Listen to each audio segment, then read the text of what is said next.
پنجاب کے کسی دیہات میں ایک خوبرو قادیانی لڑکی شادی کے لیے ایک فوجی افیسر کو پیش کی گئی۔ فوجی افیسر نے شادی کی حامی بھرنے سے پہلے ایک شرط رکھی کہ وہ کبھی بھی قادیانت قبول نہیں کرے گا۔ قادیانوں نے اس کی شرط مان لی اور لڑکی فوجی افیسر کے ساتھ روانہ کر دی۔ شادی کے بعد رشتے ناطے میں آنا جانا لگا رہا اور نرمی سے فوجی افیسر کو مائل بھی کیا جاتا رہا۔ ایک دن قادیانوں کے پوپ تشریف فرما تھے اور انہوں نے فوجی افیسر سے کہا کہ آپ مرزا غلام احمد قادیانی کو نبی نہیں مانتے؟ نہیں مانے، لیکن ہماری ایک بات قبول کیجیے، آپ استخارہ کریں کہ آیا نبی کریم صلی اللہ علیہ وسلم کے بعد کوئی نبی ہے یا نہیں؟ مرزا غلام احمد قادیانی سچا نبی ہے یا نہیں؟ فوجی کو زہر پلایا جا رہا تھا مگر اسے پیتے ہوئے احساس تک نہ ہوا، وہ زہر کا پیالہ چڑھا چکا ہے۔ اس نے استخارہ کرنے کی خامی بھر لی۔ رات کو استخارہ کیا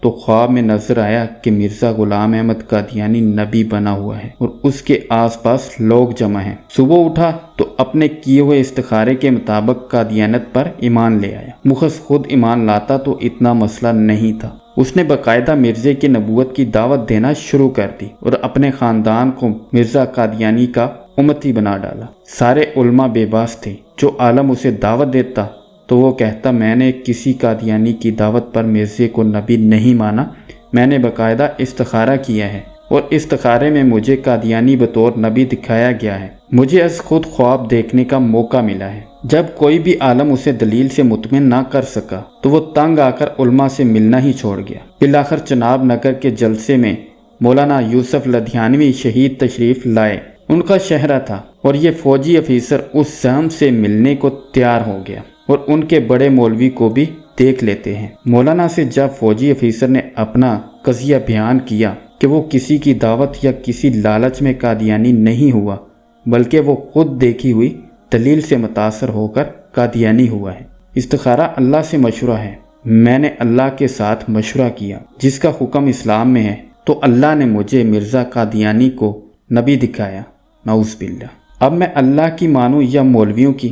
جو اللہ نے مجھے از خود خواب میں دکھایا وہ چھوڑ کر مولویوں کی کیسے مان لوں؟ لدھیانوی شہید نے اس کا ہاتھ تھاما اور گویا زبان حال سے کہا فی الحال رب کی نہ مان، اس درویش مولوی کی مان کہ مولوی ہی بتائے گا اصلی رب کیا کہہ رہا ہے۔ مولانا گویا ہوئے اور کہا جب تم نبی اکرم صلی اللہ علیہ وسلم کی ذات میں شک سے گزرے تو مسلمان ہی نہیں رہے۔ اگر تمہیں یقین کامل ہوتا کہ نبی اکرم صلی اللہ علیہ وسلم کی ذات ہی آخری نبی ہیں اور کوئی نبی آ ہی نہیں سکتا تو استخارے کے لیے ہرگز تیار نہ ہوتے۔ جب تم نے استخارے کی ٹھان لی تو گویا تمہیں شک ہوا کہ سید الابرار صلی اللہ علیہ وسلم آخری نبی ہیں بھی یا نہیں۔ نبی اکرم صلی اللہ علیہ وسلم کی ذات کے حوالے سے تم شک سے گزرے ہو، کافر ہوگے۔ نبی کی ذات میں شک کرنا بھی کھلا کفر ہے۔ جو ہی تم شک میں مبتلا ہوئے تو کافر ہوگے اور حالت کفر میں تمہیں قادیانی ہی نبی نظر آنا تھا۔ فوجی افیسر جھوم اٹھا، دلیل سن کے اور کھڑا ہو کر مولانا شہید سے لپٹ گیا۔ اسی وقت توبہ کی اور پھر سے مسلمان ہوا۔ تو ذرا سوچئے ابتدا کہاں سے ہوئی؟ کیسے اسے سید الابرار صلی اللہ علیہ وسلم کی ذات کے حوالے سے شک میں ڈالا گیا اور انجام کیا ہوا؟ امام اعظم ابو حنیفہ نے یہی تو کہا تھا کہ بنا کسی دلیل کے ختم نبوت پر ایمان لے آؤ، جو سوال کرے گا وہ کافر ہو جائے گا۔ سوال شک کی بنیاد پر کیا جاتا ہے اور نبی اکرم صلی اللہ علیہ وسلم کی ذات میں شک کھلا کفر ہے۔ ایک اور واقعہ یوں بیان کیا جاتا ہے کہ کچھ دن پہلے ایک محفل میں بیٹھے تھے، قادیانوں کا ذکر چلا تو ایک صاحب بڑے فخر سے بولے کہ میرا ایک قادیانی سے 40 سال سے تعلق ہے لیکن اس نے مجھے کبھی گمراہ کرنے کی کوشش نہیں کی۔ وہاں ایک بزرگ بھی بیٹھے تھے، انہوں نے کہا کہ قادیانی ہو اور کسی مسلمان کا ایمان نہ لوٹے ایسا ممکن نہیں۔ قادیانیوں کی دشمنی حضور صلی اللہ علیہ وسلم سے ہے، نعوذ باللہ، اور ان کے امتیوں سے ہے۔ قادیانیوں کی کوشش ہوتی ہے کہ وہ اپنے ساتھ بیٹھے ہوئے مسلمان کا ایمان خرید لے، اگر ایسا نہ ہو تو بھی وہ اس کوشش میں رہتا ہے کہ یہ مسلمان نہ رہے۔ جب اس سے پوچھا کہ قادیانی نے کبھی کوئی سوال کیا تو کہنے لگا بہت سال پہلے ایک سوال کیا تھا لیکن اس کا جواب نہ دے سکا۔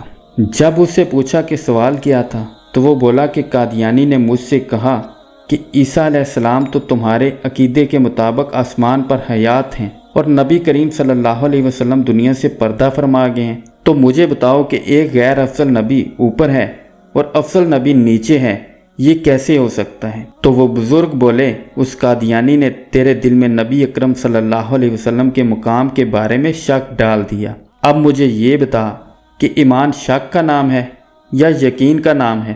تم کہتے ہو کہ اس نے کبھی کچھ کہا ہی نہیں، وہ تو تیرا ایمان ہی لوٹ کر لے گیا اور تجھے علم بھی نہ ہو سکا۔